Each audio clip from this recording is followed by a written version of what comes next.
Good morning, everyone, and happy Monday to you all. My name is Pam Palmater, and I'm the one who chaired today's press conference about the UN letter to Canada regarding Mi'kmaq rights. We had several technical difficulties, including a delayed recording and some Zoom bombers at the end of the session. Therefore, I'm going to re-record the introduction that I made at the press conference and then edit out the Zoom bombers at the end so that you still have the whole context of the press conference. Today, I chaired the conference from the sovereign territory of Mississaugas of Scugog, and my colleagues Cheryl Maloney and Jason Marr joined us from Mi'kmaq. We had a good number of journalists join us from a variety of media outlets to listen to our statements and then ask questions. Our apologies that we didn't at the time have simultaneous Mi'kmaq language translation or French translation. First, I'll make some introductory remarks, and then we'll move on to hear from the two Mi'kmaq fishers from Sipekne'katik and their reaction to the UN CERD letter to Canada. Kwe Nindaluizi Pam Palmater, and I'm a member of Ugbaganjig, which is Eel River Bar First Nation in New Brunswick that's part of the larger Mi'kmaq Nation.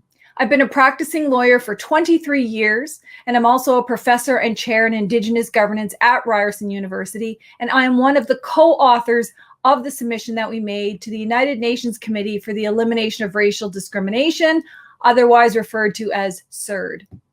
Back in the fall of 2020, Mi'kmaq fishers from Sipekne'katik were fishing under their own inherent Aboriginal and treaty rights to fish as part of a carefully designed governance plan and conservation plan created by the community and leadership of Sipekne'katik. They were subjected to dangerous, racist violence and threats, including destruction and confiscation of Mi'kmaq fishing equipment by state and non-state actors, criminalization of Mi'kmaq people for exercising our inherent and constitutionally protected rights to our Mi'kmaq fishery, racist mob violence, assaults, and property destruction against Mi'kmaq peoples, including racist slurs and threats, rock throwing, window smashing, burning and vandalizing of vehicles and buildings, endangering the lives of Mi'kmaq people with a common intention of terrorizing and intimidating Mi'kmaq peoples and threatening our economic and cultural security. Racist hate speech and incitement of violence against Mi'kmaq people via online comments and direct messages, along with an atmosphere of racist hostility, and threats to Mi'kmaq human rights defenders and fishers, resulting in fear for the safety of themselves, their families, and their property. As a result, and given federal and provincial failures to respect the Mi'kmaq right to govern our own fishery and their failure to protect us from escalating violence, several Mi'kmaq lawyers worked together with Justice for Girls, a human rights organization with special representative status at the UN, to file a submission on behalf of the Mi'kmaq fishers under the United Nations Committee for the Elimination of Racial Discrimination's early warning and urgent action procedures requesting intervention. This was done with the full cooperation and support of Sipekne'katik and Chief Michael Sack. We are incredibly grateful to Annabelle Webb, Zoe Craig Sparrow, and Sue Brown from Justice for Girls for their assistance in drafting this submission and providing advice and guidance on the UN CERD procedures on behalf of Mi'kmaq peoples. And of course, we're very thankful to the Mi'kmaq lawyers who came together to co-author this report and all of the help and assistance we got from the Mi'kmaq fishers. Our submission was not made in time for the regular CERD session and thus was considered at the most recent session in April. Yandon Lee, chair of CERD, issued a letter to Leslie Norton, the permanent representative of Canada at the United Nations in Geneva, about our submission.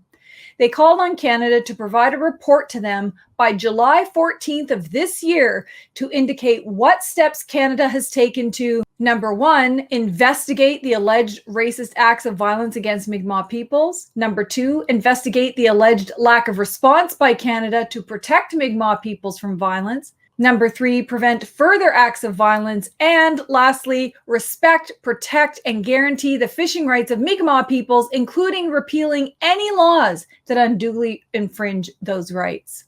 This comes at an important time as Chief Sack has just announced their fishing plans for the upcoming Mi'kmaq fishing session.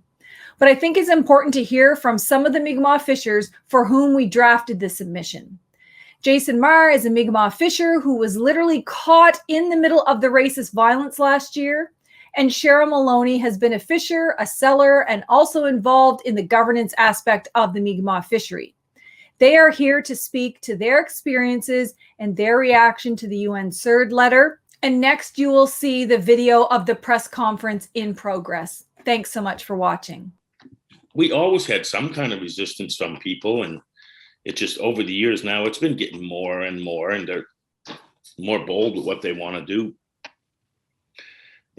First it was just protests of here and there, the odd protests, and a bunch of locals would be angry and upset. And now it's got to the point where it's so big that they think that they control it and own it all. And we can't even try to fish for food fisheries these days, and they cut all our gear. So they say that they want us to fish in season with them. I've tried fishing in season with them, and when you go fish in season, they cut all your gear. That don't work. We don't seem to fit in with them. And that's horrible to say, because Canada's a multicultural place, and how does every other race fit in this place? And for the people who come from here, we just can't seem to fit in with people. So I've spent a lot of years fishing.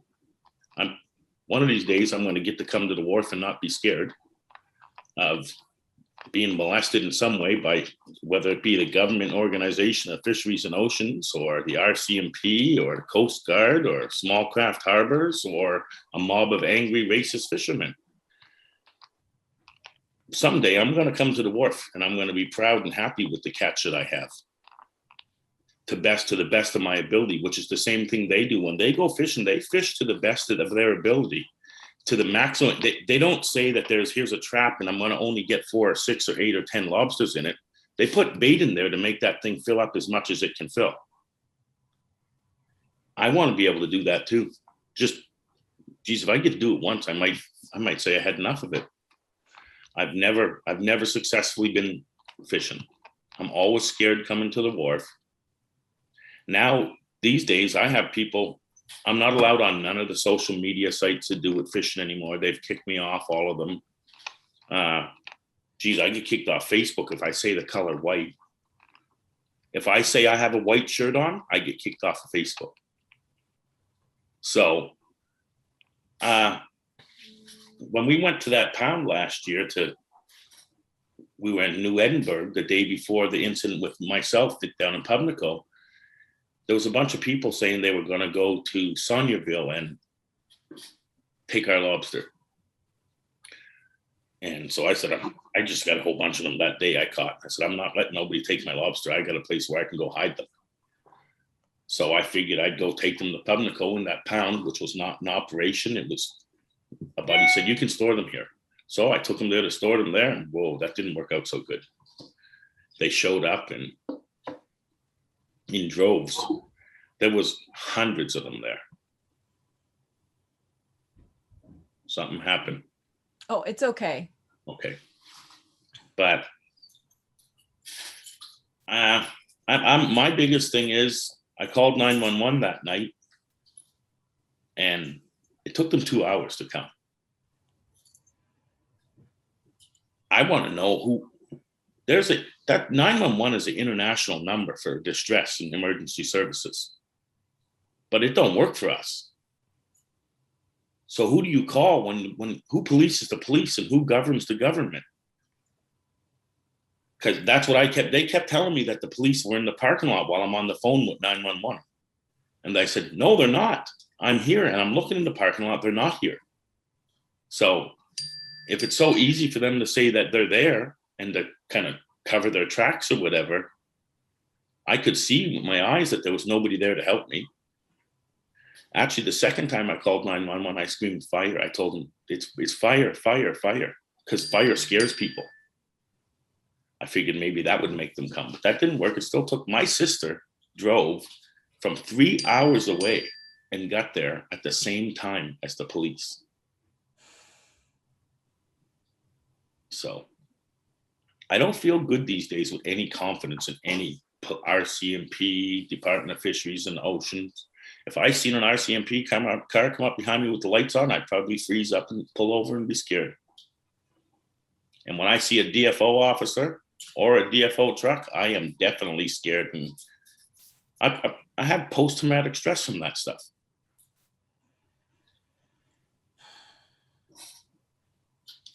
It scared the life out of many of us.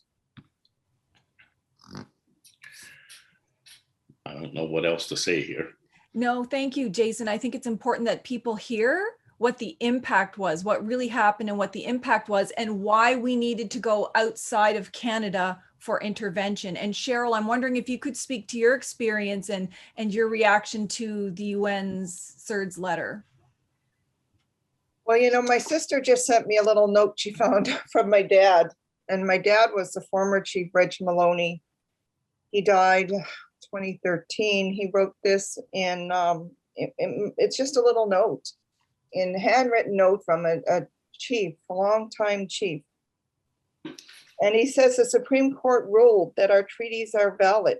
I do not understand why we have to sign an agreement to exercise these treaty rights. And then he goes on to say, if there are conservation concerns, then we must restrict ourselves. I skipped a bunch in between, but our community and our people and our ancestors have been repeatedly saying the same thing since the treaties were signed in 1700s. The fact that we today are still suffering an experience. One thing was the denial of rights. You know, they left us on the reserve in poverty. We came off the reserve with a strong self-governing governance process for our community and our members. We came out of the gates with a good management plan with conservation measures equal to or better than the non-Indigenous commercial fishing. So for us and me to be a part of the buildup and a life of legacy of trying to exercise rights and following in my father's footsteps, and like Jason said, our families are some of the first families in the community. This has been a communal struggle right from as long as we can remember. But for it to culminate the way it did last fall, when we got educated, we got boats, we got our fishermen trained, when we had the capacity, by the time we were able to do this in English, we're only 2 generations English speakers. We come out ready, prepared, and then you see what we faced. I have background at the UN. I've done some work there, and I remember being on the boat surrounded and on the wharf. Like that day I went out, and I think there was some media, Angel, you were there with us. And to drive out of the harbor with such spirit and energy, and the Mikmaq people were proud that day, and they have so much to be proud for. But to sail on out and go around the bend here if you need the... yeah. And then to see hundreds of fishing boats steaming around us, trying to stop us from dropping our 50 traps that this one boat had. 50 traps. And there's a helicopter. And I'm thinking, okay, the cops are going to come. Coast Guard's going to come. The Army should come. Just give them time. We're on social media, like Jay, call 911, you know, call the minister, call RCMP, call the head of everything. Awful, doing it right. But for our community members, you know, as hour by hour, we're realizing nobody's going to be there. We're thinking, okay, they just didn't get their orders in time. And then, you know, the next day that DFO will be on the water patrolling against these people that are committing violations under Transport Canada and DFO fishing license conditions. We waited, but hour by hour and then day by day, nobody was coming. Then we see the mobs at Jay's plant. We've seen vehicles being burnt. We've seen assaults.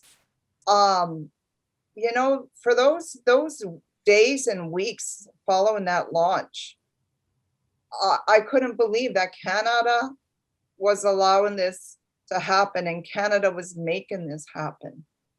Canada was making this happen. They haven't changed those laws. We couldn't fish, so I went to sell our catches. You know, it's not just Canada. This is federal and provincial governments together doing this. You know, we are prohibited from selling our fish in the province of Nova Scotia. But I went and sold in front of Province House, hoping somebody would arrest me, because I think I know the law is on our side. I know the law is on our side. And within Canada, for us to take our issues to the Supreme Court of Canada, spend 20 years in that avenue and win and not have anything change, where else can we go? And I heard on the wharf, fishermen and some of our young women, they're very educated and articulate. They're just amazing. And I'm hearing our leaders and the Mi'kmaq people saying, we need the UN here. But the UN doesn't just come. They don't just come. You know, it's a very big machine that takes a lot of moving parts to get the international world to pay attention. But at that time, listening to my people, I was on the water. I was, you know, with the fishermen surrounded, and then on the wharf, and then hearing everybody say, we need the UN. That's when we decided, yeah, we do need the UN. And thankfully, we have Mi'kmaq lawyers now.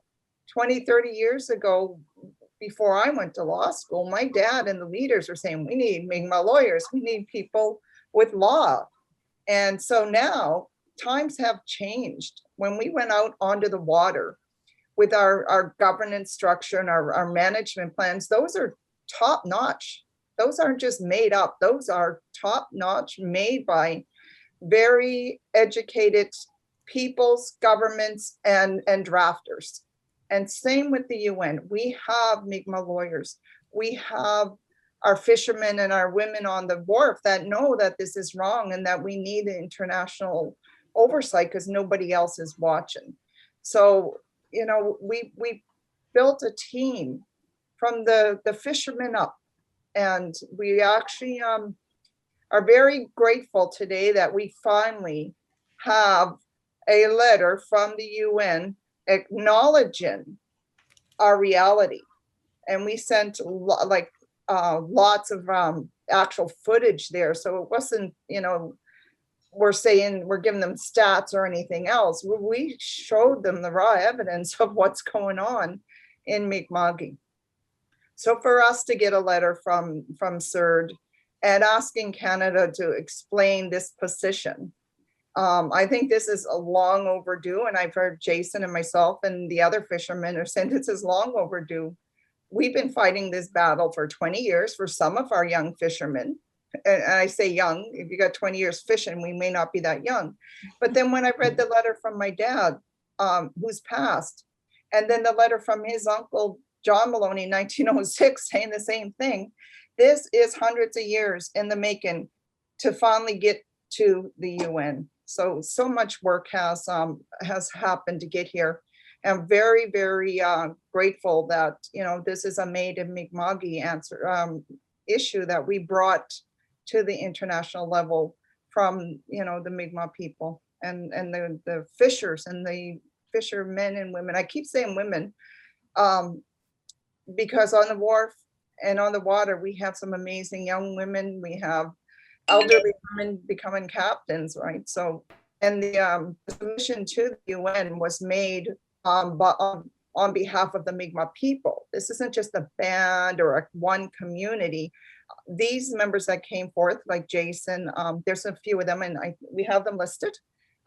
They brought and put their name forth and their stories forth to the United Nations level on behalf of all Mi'kmaq. So I'm very proud for our members and proud,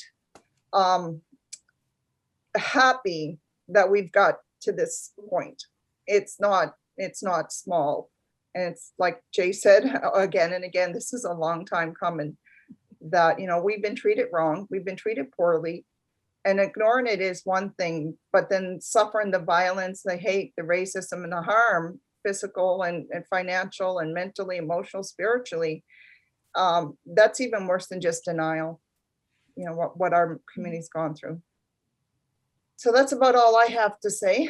Thank you, Cheryl. I think it is important to recognize the collective effort of this. We weren't divided. It was the leadership. It was people from all over Mi'kmaq. It was our lawyers. It was human rights experts. It's the fishers, all came together to defend our rights. So we have a number of media outlets on here. I think the most organized way is to either raise your hand or just pop your video on and ask your questions, and we'll just take it one at a time from there. Hi, Taryn Grant with CBC Nova Scotia. Pam, I think this question is for you as one of the co-authors of the submission. What exactly is it that you're hoping to accomplish with the UN's intervention on this issue? Well, we were trying to do multiple things at once. Wrap our arms around the fishers who are experiencing the violence and racism and let them know that even if Canada doesn't intervene, our people will intervene and we'll request that the UN intervene in some way. We know they're not going to send an army in here and, you know, take over Canada or anything like that. It's about calling attention to both Canada and Canadians that something isn't right here and Canada needs to come to the table in a good way. And what we wanted was to give all of the evidence to an external body and say, look, according to all of Canada's international human rights obligations, especially related to the elimination of racial discrimination with regards to Indigenous peoples, we need you to call on Canada urgently to intervene and protect, first of all, protect the lives of Mi'kmaq people, but secondly, to respect their rights. And that's one of the reasons why we reached out to them, because as you saw, Canada, let me just, well, let me type in letters, man. You can listen. can everybody mute their microphones, please? Okay, I think I muted them. All right, it's just to make Canada come to the table in a good way. Sometimes Canada is so, it has blinders on in terms of what it wants and its control over our fishery that it really takes outside intervention. And we know from previous cases of outside intervention that it has worked in our favor. For example, removing sex discrimination in the Indian Act or getting a national inquiry into murdered and missing. That all came from pressure from the international human rights community, especially at the United Nations. And that was really our intention, to make sure that the world knows, to hold Canada to account, because we knew that it wasn't just going to end in the fall, that there's always going to be fishing in the future and our people are at risk. And so by engaging in this process now, we knew that there could at least be some kind of action at the international level to hold Canada to account. And now Canada has to report to the UN by July on what it's prepared to do. And correct me if I'm wrong, but while there may be some obligation to file that report, there would be no obligation to take any further action beyond that point. Is that right? You know, this committee doesn't have any binding authority over the federal government. Well, Canada submits to its jurisdiction in the sense that it has ratified the Convention for the Elimination of Racial Discrimination, like it's ratified the Elimination for Discrimination Against Women and human rights and all of those other things. So Canada is under a legal obligation to abide by its domestic and international obligations. The mechanisms by which that happens are different. Obviously, like I said, the UN doesn't going to come in here with an army. However, it does impact Canada in ways like not getting a seat at the UN Security Council for breaching human rights. You can't be in charge of peace and human rights around the world if you're not following human rights in your own country. So there is a legal obligation for Canada to abide. There is an assumption that states will abide by their international human rights obligations. And there's other potential avenues that we could take if they don't. But I think this is at least at a minimum, a very significant political lever at this point for them to come to the table in a different way. Pam? Yes, go ahead. How important is this seat at the UN Security Council for Canada? I mean, like, how much weight would this have? Well, this stung Canada significantly. Now, keep in mind, there's multiple factors going on, international trade agreements, the seat at the UN Security Council. There's other places where Canada wants to be, where they want to be decision makers, influencers, and it is significant. I mean, most states want to have a seat on the UN Security Council because this is where important decisions are made about maintaining peace, security, human rights all over the world. But it would be pretty hard for Canada to credibly advocate for a seat at the UN Security Council when it had just been found guilty of ongoing genocide against Indigenous peoples, which includes the ongoing violation of our inherent rights, Aboriginal rights, and treaty rights, like fishing, for example. So we use those levers. We were directly involved in sending letters to countries, the United Nations Security Council, saying, so long as Canada's not abiding by Mi'kmaq fishing rights, it's engaged in genocide, please do not give Canada a seat at the UN Security Council, or it would make a mockery of the UN Security Council if you have a state perpetrator of genocide and human rights violations. So I think Canada needs to consider that and its place in the world stage and really act to protect Mi'kmaq people and respect their treaty rights. Just another question. I don't know if anyone wants to answer to this, but getting involved with the UN and how much do you think this will have an impact on the safety on the upcoming launch planned for June? Well, I don't know, Cheryl or Jason, if you want to answer that. Well, we're hoping that people behave better when people are watching.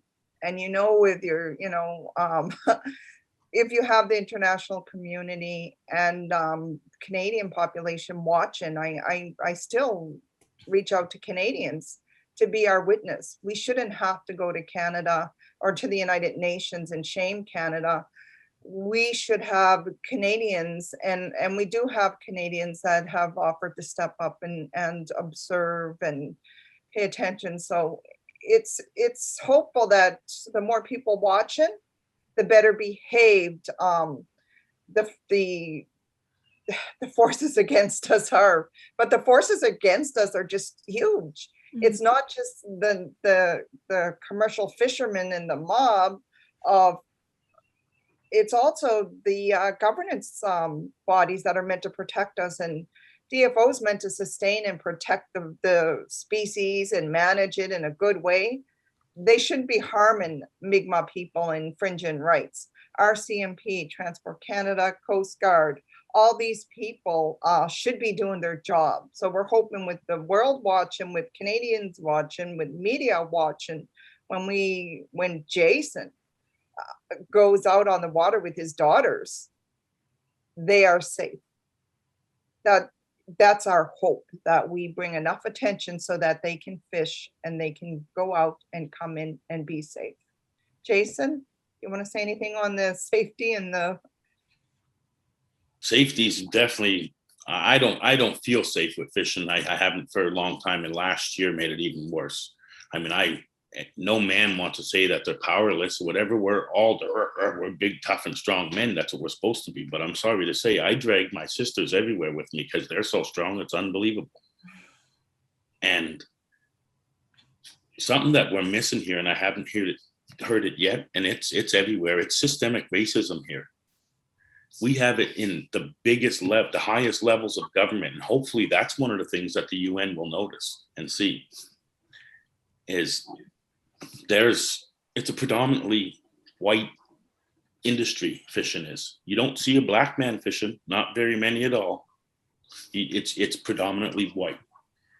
So we need that to be looked at from the UN. That's definitely something for them to look into.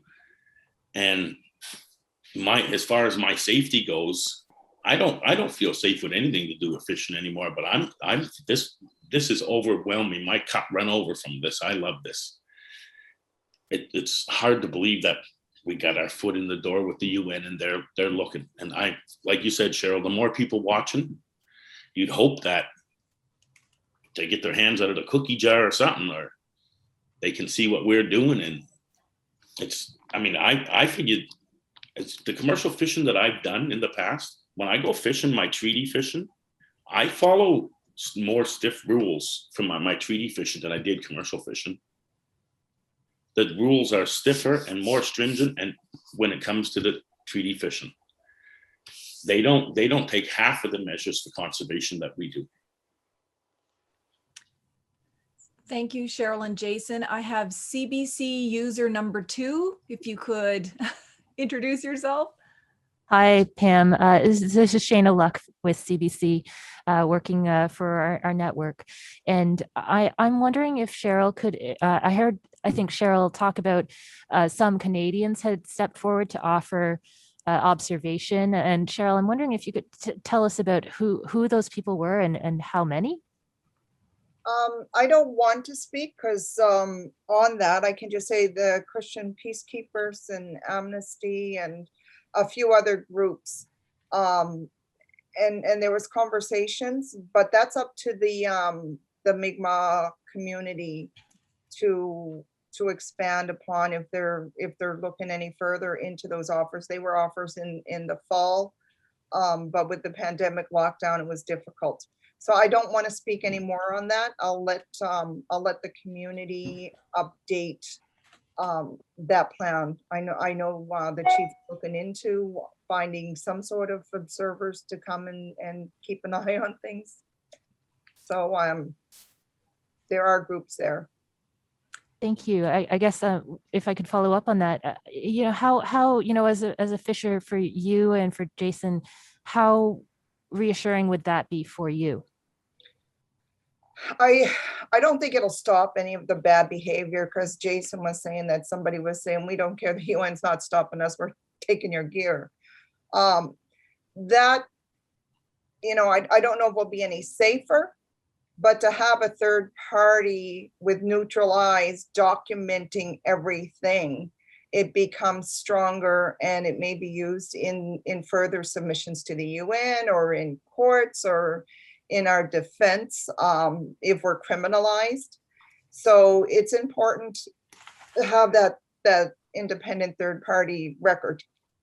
But I don't know if it's going to make it any safer for us. We've seen the mobs. We've seen guns being used, and there's nothing there. Nobody could keep us safe there.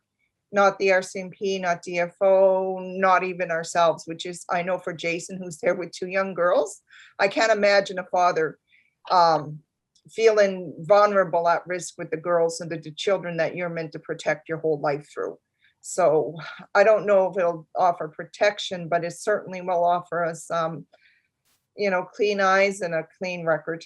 Yeah, important point, Cheryl. So I have Taryn, Grant, Jesse from Global, Maureen, and Claire. The next one's asking questions. Go ahead, Taryn. Pam, this one's for you again. Could you tell us what information you provided to the UN committee in your submission? Yes, we provided statements from those that were directly impacted. We provided tons of media reports on what was happening on the ground. We provided pictures. We provided video of what was happening. We provided statements and transcripts of what RCMP were saying, DFO was saying, Minister of Indian Affairs, Justice, Bill Blair were saying, to show them the inconsistencies in the statements, the failure to respect our rights, not taking it urgently.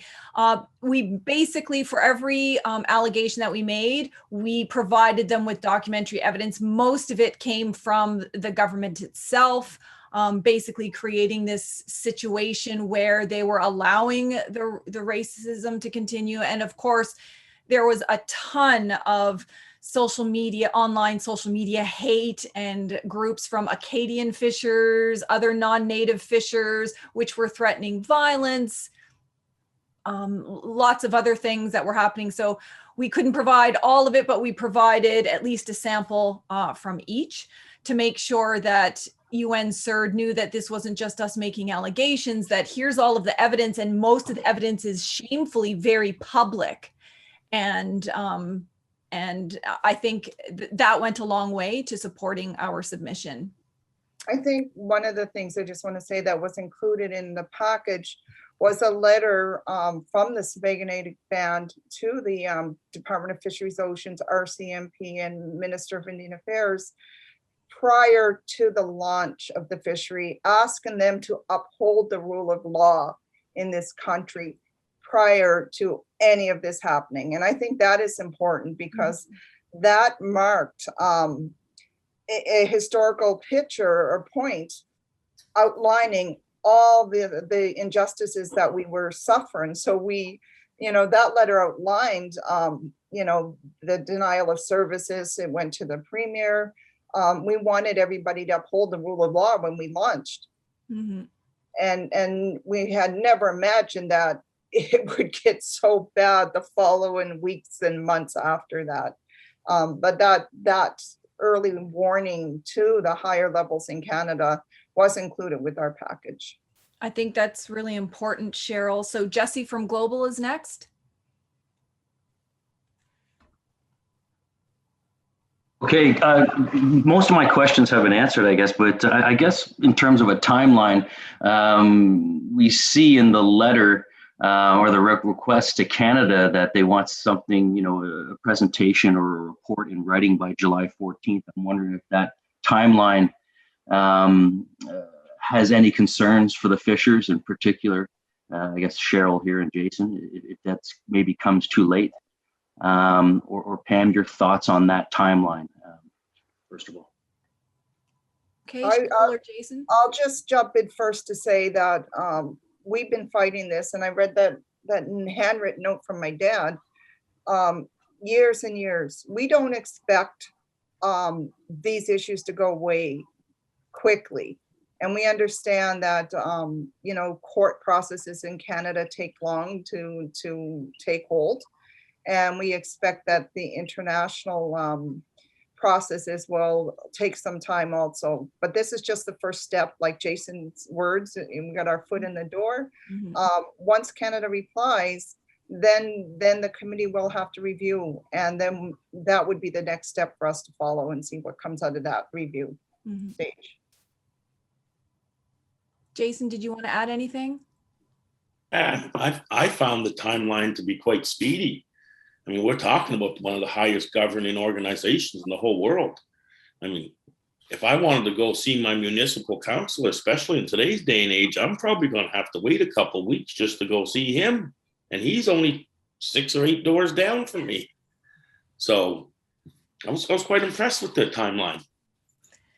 And for me, I think the timeline is coincidentally very important because Sipekne'katik has just announced it's going ahead with its fishery again under its governance plan, and you're going to see the different activities happen with different species over the summer and different sessions of Mikmaq. And while this is happening, Canada has to report on what did you do last fall? What didn't you do last fall? What kinds of investigations are you doing? How are you respecting Mi'kmaq rights? What laws are you going to repeal to make sure Mi'kmaq rights are implemented? So that's bringing it to Canada's attention right now, not just in terms of trying to stop Mi'kmaq people from fishing in this session, but what are they doing to uphold the rights? So I think it's going to jerk Canada into a different path right now, that they can't just ignore it for this season and worry about it later, that they're going to have to deal with it in fairly short order. I mean, we're already in May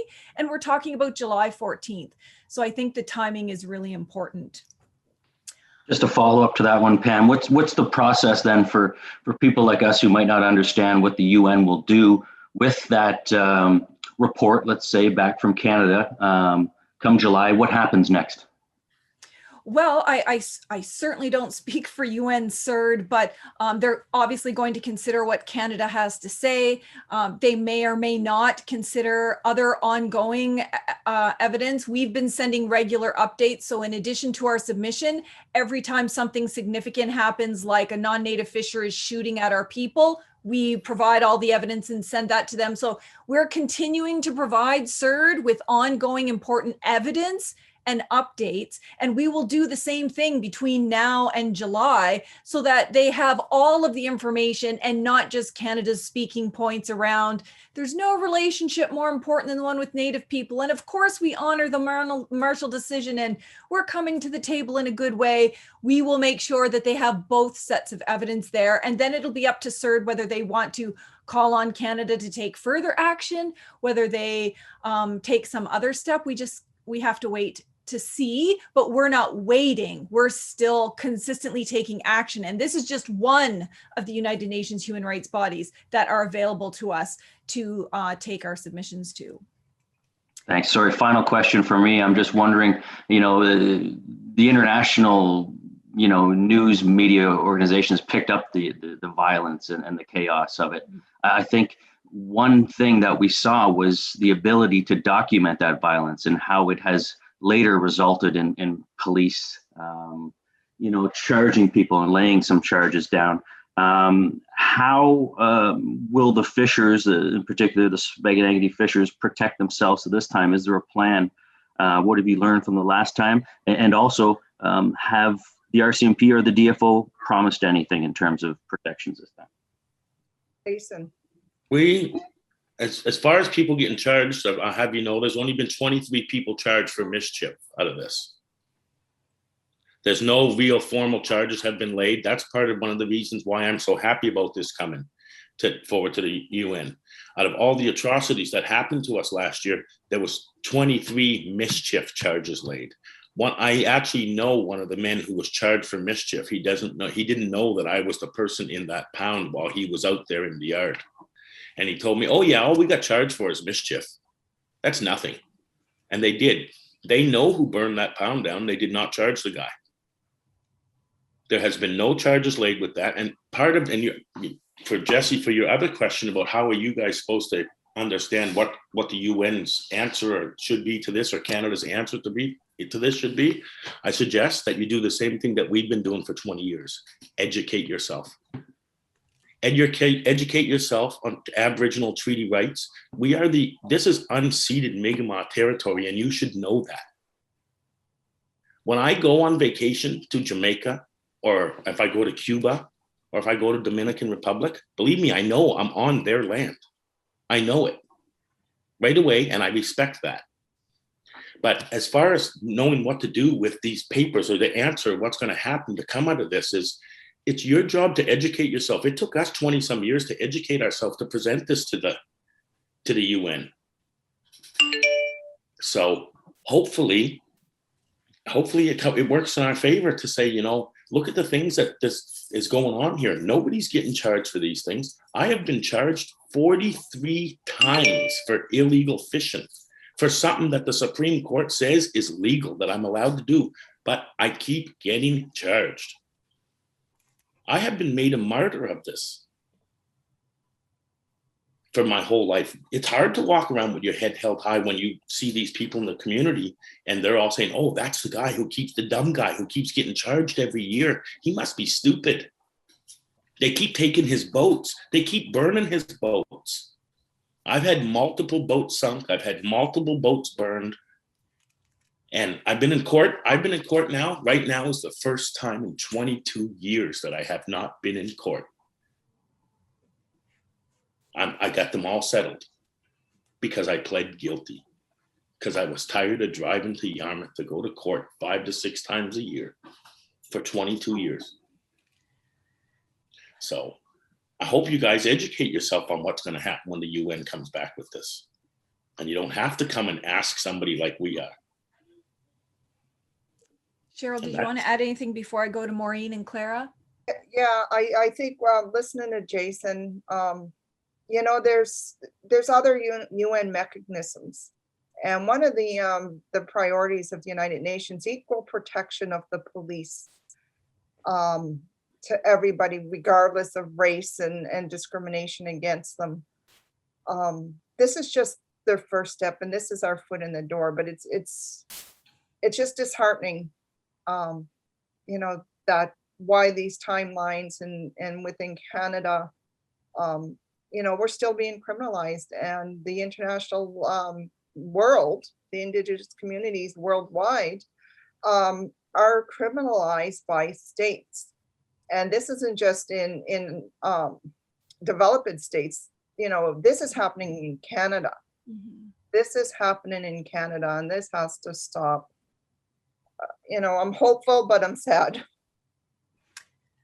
Thank you, Cheryl. And just to let everyone know, of course, we will be increasing our recording and our observing and our documenting of everything that happens, because this is a critical part of the success of this submission and other ones to come. So Maureen is next. Hi. I think Jesse might have already asked the question I want to ask, but I'm just going to try to elaborate a little bit. You have sent this submission to the UN. They've given Canada till July to respond. I guess I'm trying to figure out what happens when they respond and you're not satisfied with the response. What happens next? Well, I mean, I guess we will cross that road when we come to it. We don't expect that they won't be telling Canada to protect and respect our human rights in this regard. The United Nations human rights treaty bodies, under all the different conventions and documents, always say to uphold our rights. So we fully expect that they will continue to call on Canada to respect our human rights. And but that being said, like I said, this is only one of the human rights treaty bodies. There's also the, you know, Human Rights Committee, where we could file a complaint if we wanted to. There's also the Convention for the Elimination of Discrimination against Women and Violence against Women, and so we could make a particular one against that. Conventions on the Rights of the Child and all of the dangers that were posed to children that happened here. You've got economic, social, civil, and political rights. There's different conventions there. And then there's also the Inter-American Commission on Human Rights, where we've also appeared before to deal with things like the genocide of Indigenous women and girls. So there's a wide variety of outlets and processes, and they each have their own procedures and their own sessions. And we're very cognizant of that. We're staying on top of all of that, always weighing our options strategically. So we won't say what we're going to do ahead of time, but just know that we're very aware of all of the potential options and procedures, and we consider them all strategically in terms of both time, content, and what will be the most effective. I also have another follow-up. You're mentioning all of these other UN bodies, but in particular, I'm wondering what kind of role can the UN Permanent Forum on Indigenous Issues play in this particular situation? Well, it's also important to note that when we made our submission to UN CERD, that we also sent a copy to the Special Rapporteur on the Rights of Indigenous Peoples, so that the Special Rapporteur was very much aware of what was happening, so that if we decide in the future to make this an issue or seek the assistance of the Permanent Forum, we could do that, or we could follow up and file a separate submission with the Special Rapporteur. All, like I said, all of these things are on the table, and we just think about them in terms of timing and strategy and what's needed when. The reason why we chose UN CERD is because they have an early warning and urgent action procedure to help when we're in the middle of a crisis. So not just having problems negotiating, but literally our lives were at risk and may well be at risk again this summer. And that satisfies some of the criteria to go and ask for a letter out of the early warning and urgent action procedure. And the fact that they gave it, Canadians should be very cognizant of the fact that they do consider that an urgent situation of potential human rights violations. And so that's why we followed up there. But like I said, everything is on the table for how we go forward. Thank you all for watching this channel, and I'll be sure to post links to our press release and the UN CERD letter to Canada so that you can read it yourself. I'll also post emails to those who participated in the press conference in case anyone in the media has additional questions. Malalia.